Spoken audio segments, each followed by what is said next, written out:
Meghan Markle has once again found herself at the center of royal controversy, this time with yet another sensational accusation that has left even her dwindling supporters cringing.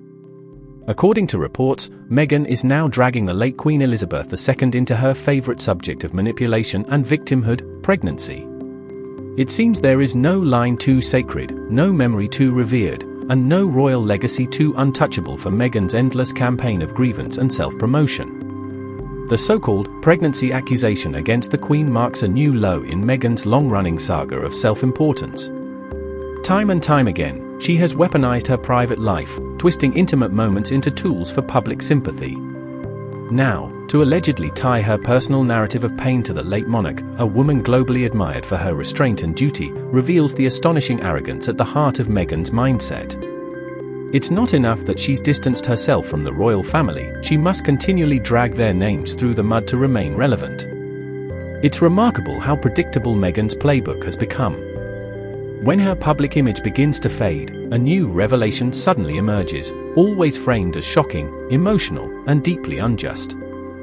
Whether it's the invisible cruelty she faced in the palace, the racism that allegedly shaped her royal experience, or now a pregnancy accusation against the Queen herself, Meghan's narrative thrives on perpetual conflict. She needs an enemy, a villain, and the monarchy, particularly its most respected figures, provides the perfect backdrop for her endless monologue of victimhood.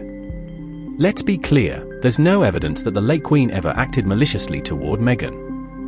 In fact, the Queen went out of her way to welcome her, granting her the royal wedding she wanted, bestowing titles, and maintaining grace even as Meghan and Harry walked away from their duties. Yet here we are again, with Meghan rewriting history to position herself as the wounded heroine of her own royal tragedy. This time, the target is not the institution, not the firm, but the late Queen herself, a move so tone-deaf, it borders on delusional. What's most telling about Meghan's latest outburst is not the accusation itself, but what it exposes about her motivations. Meghan Markle cannot survive without controversy. Her entire public persona depends on opposition. She needs the monarchy as her foil, the press as her persecutor, and the public as her jury. Without those elements, she's simply an ex-actress with a fading platform. By stirring up old wounds and inventing new grievances, she keeps herself at the center of attention. The Queen may be gone, but in Meghan's world, even the dead are not exempt from being rewritten as villains in her story.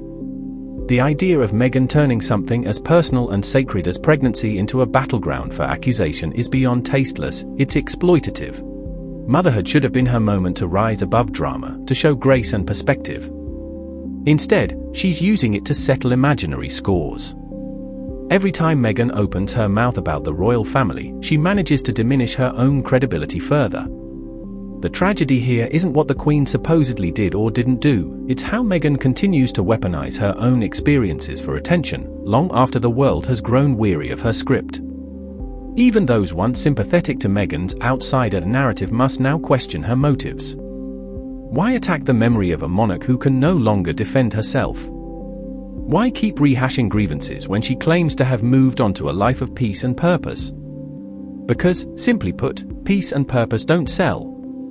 Drama does. Victimhood does. Meghan has turned herself into a brand of perpetual resentment, a self-styled rebel who thrives on imaginary injustices. She doesn't want reconciliation, she wants relevance. If the Queen represented dignity, restraint, and quiet endurance, Meghan embodies the opposite: noise, self-pity, and a relentless hunger for validation. She has mastered the art of turning personal moments into global controversies, and royal history into her own soap opera. But with each new accusation, she erodes her own legacy, replacing compassion with cynicism, sincerity with spectacle.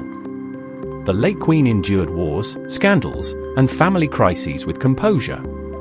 She never needed to shout her pain or weaponize her struggles for sympathy. Meghan, on the other hand, seems incapable of existing without public applause. She claims to seek healing, yet her every move reopens old wounds, because without those wounds, her narrative disappears. This pregnancy accusation isn't about truth or justice, it's about control.